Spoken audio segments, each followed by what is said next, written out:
जी, अली जफर साहब, सर अभी तक हम गुफ्तगू कर रहे थे इरफान कादिर साहब और कामरान मुर्तज़ा साहब से और दोनों ने कहा कि जो सदर साहब ने कदम उठाया है वो उनके ख्याल में बिल्कुल उसकी कोई गुंजाइश नहीं है। सर उनके पास जो ऑप्शंस थे वो ये थे कि वो लिख के कुछ एतराज करते या वो एक्सेप्ट कर लेते। ये जो उन्होंने तीसरा रास्ता अपनाया है तो सर दोनों कह रहे हैं कि इसमें ये this is not constitutional.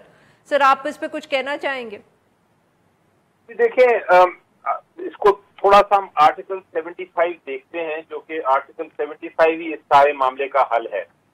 Article 75 आपके पास दो स्टेजेस पे है। स्टेज 1 वो स्टेज है जहां सबसे पहले एक बिल प्रेसिडेंट साहब को दिया जाता है, वो पास हो जाता है नेशनल असेंबली और सेनेट से, और वो प्रेसिडेंट साहब के पास चला जाता है।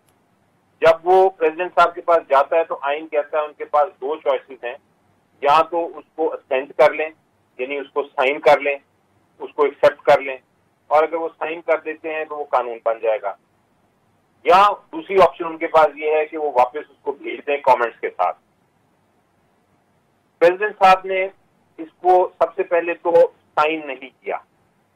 ये हकीकत है, ये फैक्ट है जो कि हुकूमत ने भी माना और उनकी नोटिफिकेशन में भी माना गया है कि साइन नहीं हुआ।